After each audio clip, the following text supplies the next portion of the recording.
நீங்கள் இந்தியாவில் ITI diploma முடிச்சுட்டு ஜெர்மனிக்கு வேலைக்கு வர ஆசையாக இருக்கீங்களா? ஃப்ரீ ஆஃப் காஸ்ட்டில். நம்ம மக்களுக்கு தான் ஃப்ரீயாக கொடுத்தா எதுவுமே வாங்க மாட்டீங்களே.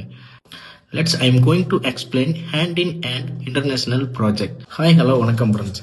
நிறைய பேர் இந்தியாவில் வந்து ஐடி முடிச்சுட்டு இல்லை டிப்ளமோ முடிச்சுட்டு இன்ஜினியரிங் பிஇ முடிச்சுட்டு ஜெர்மனிக்கு வேலைக்கு வரலாம் ட்ரை பண்ணிக்கிட்டு இருந்தீங்க. என்கிட்ட நிறைய பேர் கேட்டுட்டு இருந்தீங்க, இப்போ ஏஜென்சி இல்லாமல் வர முடியுமான்னு சொல்லிட்டு. வர முடியும். அதாவது இந்தியாவும் ஜெர்மன் கவர்மெண்ட்டும் சேர்ந்து ஹேண்ட் இன் ஹேண்ட் இன்டர்நேஷ்னல் டேலண்ட்ஸ்னு சொல்லி ஒரு ப்ராஜெக்ட் வந்து இது பண்ணியிருக்காங்க. இந்த ப்ராஜெக்ட் ஸ்பான்சர் வந்து ஜனவரி 2027 வரைக்கும் தான் இருக்கு அந்த ஸ்பான்சர்.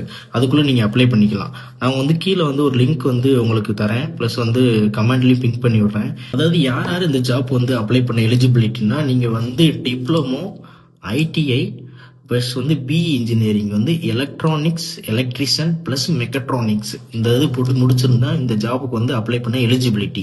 ஜெர்மனியில் வந்து ITI diploma electronic mechatronics electronic engineering முடிச்சவங்களுக்கு வந்து நிறைய வேகன்சி இருக்குது இன் ஃபியூச்சரில்.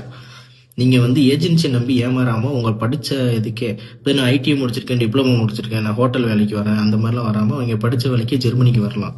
அது எப்படின்னு தான் நான் உங்களுக்கு இந்த வீடியோவில் சொல்ல போகிறேன். அதாவது உங்களுக்கு ஃப்ளூயண்ட்டாக இங்கிலீஷ் நாலேஜ் ஸ்கில் இருந்தால் போதும் இன்டர்வியூ அட்டன் பண்ணுறதுக்கு.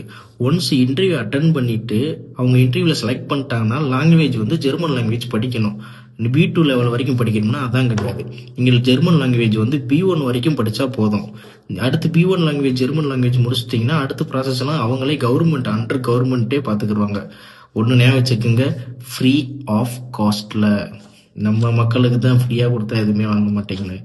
ஏதோ கவர்மெண்ட்டு தமிழ்நாடு கவர்மெண்ட்டு பொங்கல் காசு கொடுத்தா இல்லை சேலை வேட்டி அது கொடுத்தா வாங்கிக்கிறீங்க. அது எப்படி பிரதர் ஃப்ரீயாக போகலாம் அப்படின்னு சொல்லி நிறைய பேர் கொஸ்டின் கேட்பீங்க. அதுக்கு தான் ஹேண்ட் இன் ஹேண்ட் ப்ராஜெக்டோட லிங்க்ஸ் வந்து நான் கீழே கொடுக்குறேன். நீங்கள் அதில் போய் இந்த ப்ராஜெக்ட்னா என்னன்னு படித்து நீங்களே பார்த்து தெரிஞ்சுக்குங்க. ஸோ உங்கள் ஃப்ரெண்ட்ஸ் யாராச்சும் ஜெர்மனிக்கு போகிற ஆசையோடு இருந்து பட் எப்படி போகிறதுன்னு தெரியாமல் இருந்தாங்கன்னா கண்டிப்பாக அந்த வீடியோவை எல்லா பேருக்கும் ஷேர் பண்ணி விடுங்க. லைக் பண்ணுங்கள், கமெண்ட் பண்ணுங்கள். சூஸ் ஆஃப் வீடர் சீகன் லோயிட்டு.